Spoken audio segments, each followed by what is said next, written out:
A woman has been killed and 4 others have been wounded after forces loyal to eastern-based military commander Khalifa Haftar shelled parts of the Libyan capital, according to health officials.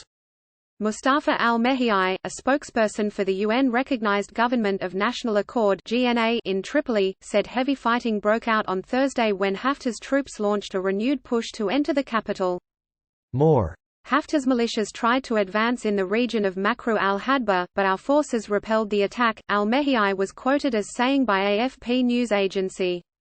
Amin al-Hachimi, a health ministry spokesperson, said the woman died after rockets fired by Haftar's self-styled Libyan National Army (LNA) struck residential neighborhoods along the city's southern outskirts. 4 others were wounded in that attack. Meanwhile, witnesses said they heard explosions in Makru al-Hadba, a largely agricultural area located some 30 kilometers (18 miles) south of the city center. The attack came despite a UN Security Council passing a resolution the previous day that called for a lasting ceasefire in the war-racked country. It was the first such motion to be approved since Haftar launched his assault on the GNA-controlled capital in April.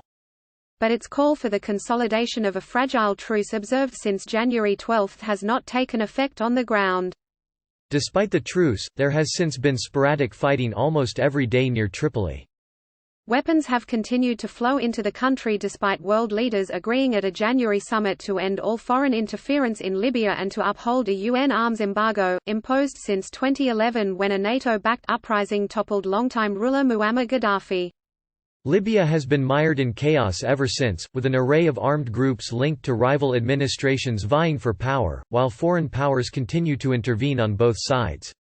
Russia has been accused of sending several thousand mercenaries from a private security company to support Haftar, accusations the Kremlin denies. Other foreign players include the United Arab Emirates (UAE), Egypt and Jordan who have bolstered Haftar, while Turkey backs the GNA.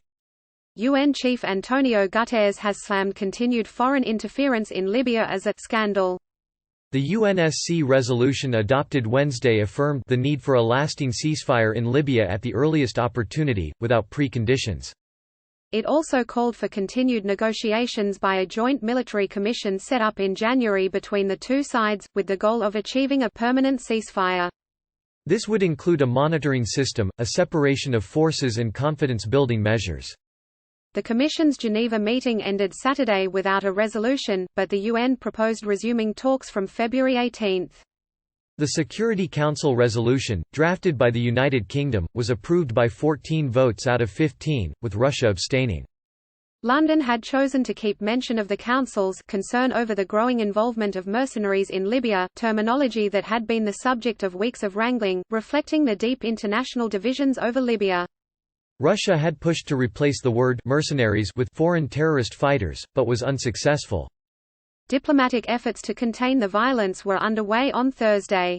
Italian Foreign Minister Luigi Di Maio held talks with Haftar in second city Benghazi on Thursday, Haftar's office said, a day after Di Maio met GNA head Fayez al-Sarraj in Tripoli. Algerian President Abdelmajid Tebboune, whose country has sought to mediate in the crisis in recent weeks, also discussed Libya with Greek Foreign Minister Nikos Dendias.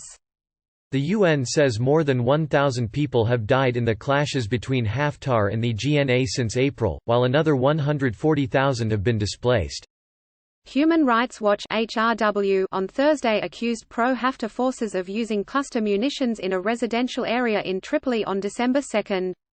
Using cluster munitions shows reckless disregard for the safety of civilians, said Stephen Goose, the group's arms division director, in a statement.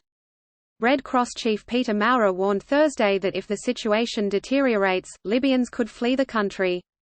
If we cannot stabilize the situation by political and humanitarian means, there could be a population flow like we see when people lose hope, the president of the International Committee of the Red Cross told AFP news agency in Tunis.